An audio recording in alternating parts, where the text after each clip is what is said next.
Hello, welcome back for another Tuesday talk. This week's topic is parent communication. It is a big one. I could go on and on and on and on and on and on and on about this, but there's a lot of key points that I'm going to focus on that will hopefully help you with building that parent communication, and also some resources to help you along the way.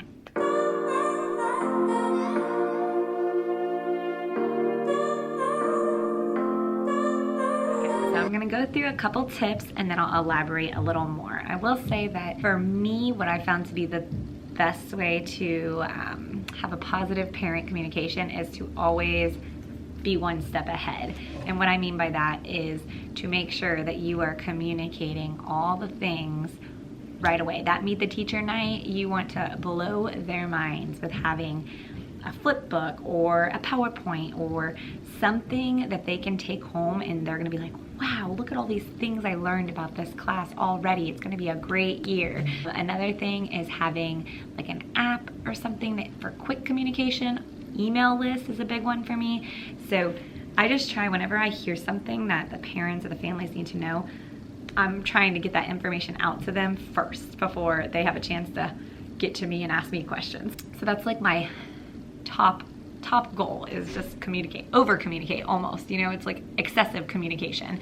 And then, I mean, not to say they leave you alone, but they kind of do, because they already know everything. They really don't have that many questions because you've already answered them all. So you just have to remind yourself that parents need to know certain information. They need to know what's going on around the school, what's going on in your classroom.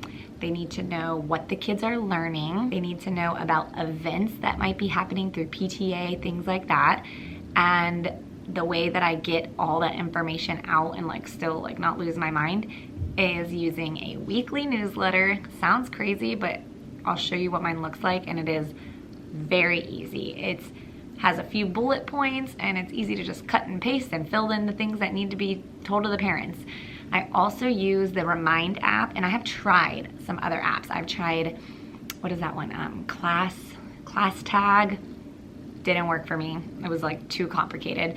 And then this year I even tried Blooms, and it has like a lot of cool features, but it got hacked and it was like too much, right? So I use the Remind app because it's short and sweet and to the point.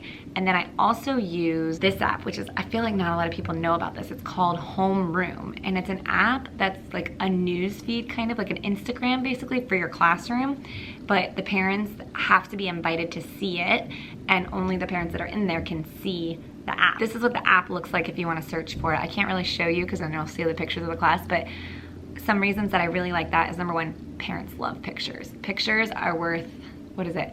Pictures are worth 1,000 words or something like that.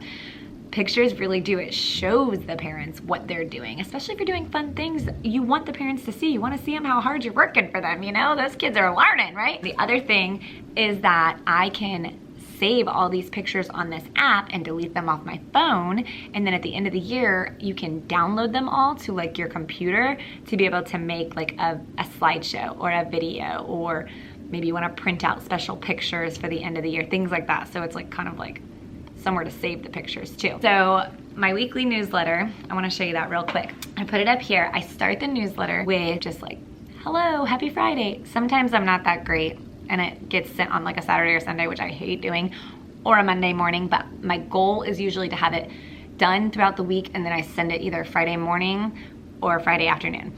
And the first paragraph is just like a couple sentences about something fun we did during the week, like the pumpkin patch was a ton of fun. We got to carve a pumpkin and feel all the pulp and seeds. That's it, you know, easy.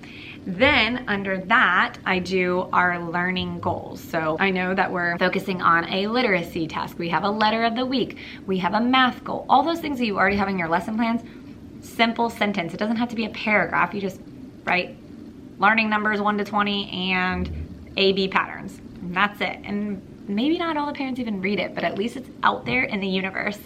Then when you go down a little further, I have a spot for like reminders and requests. So like maybe I need shirts for Halloween, I'll put that in there. Maybe I need to remind them to empty the binder each night or send in a change of clothes, or, you know, just random things that happen. And then under that, I have important dates. So we put in our early release dates. We put in if there's like dress up days. Next week is Red Ribbon Week. So, you know, we're gonna wear our Hawaiian clothes and then we're gonna wear a mustache. So I put that kind of stuff in there too. Show and share, or if we have no school, I put that in there. And then that's it. Sometimes I'll add a couple extra things, but that's it. Easy. And I know that they're gonna know what's going on because I'm always putting it in there. And then the Remind app is easy for those simple, like we always have things that get posted online for our PTA. It's like a cute little image and it's like Spirit Night tonight. I copy that image, put it in a Remind, send it out to all the families. So it seems a little excessive that they have to be on 2 apps, but to me, it's worth it. And if they sign up, then they get the communication. If they don't sign up, they don't get the communication. And when they say, oh, I didn't know about that, I was like, are you on Remind?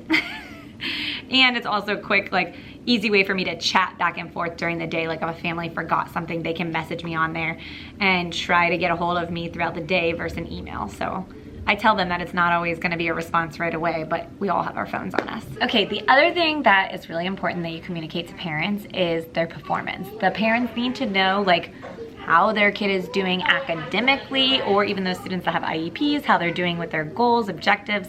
So that's why I have my data folder, student's name here. I put a please sign return, and I send this out as often as possible. Usually I send it out in the very beginning of the year when I get their first assessment. Then I send it out kind of like a report card, because we don't do report cards, so around that end of first 9 weeks time.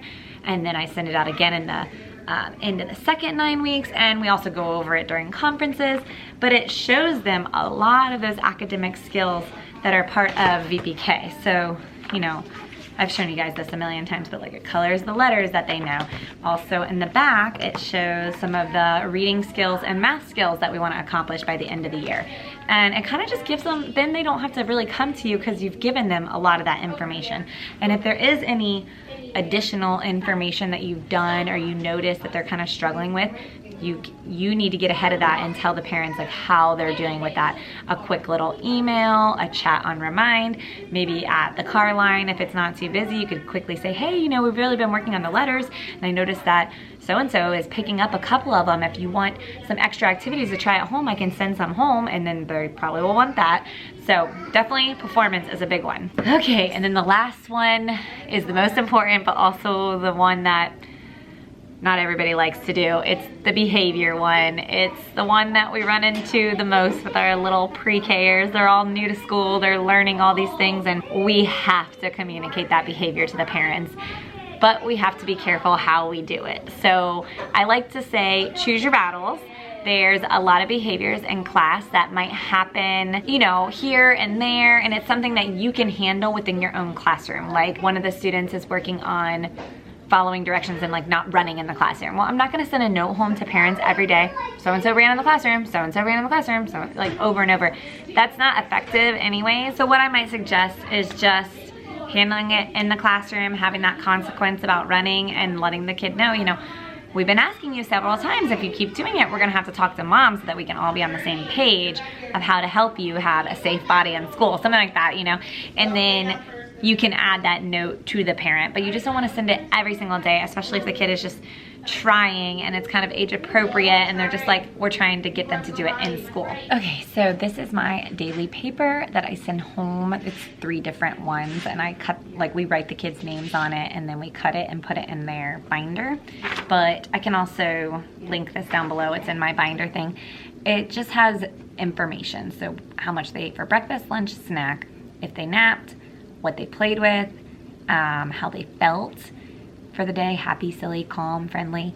And then it says like I did a great job at, and these are the choices: problem solving, quiet voice, walking feet, kind words, focusing, safe body, sharing, participating, and following directions. And then on the other side, it has the same thing, says I'm going to work on, or you can circle all good. So majority of the time I'll circle all good, even if they had a couple things here and there. The times that it gets more serious, then I'll circle that on there and I'll write like a little note. But you gotta choose your battles, because even those students who might be doing something every single day, especially students that have that IEP and you know that it's something that they're working on, you don't want to be discouraging to the parent every single day, but you also don't want to be deceiving to where it was a great day. Which brings me to another paper that I made specifically for a student who this is not the best way to communicate the things that happen during the day for them. Some of those are more extreme behaviors that you're working towards making, you know, good choices in school and learning and all of that. So this is what it looks like, but I'm actually gonna put a picture of it right here. And what I did is I made this product, but I also used somebody else's product. So I'll link her product down below.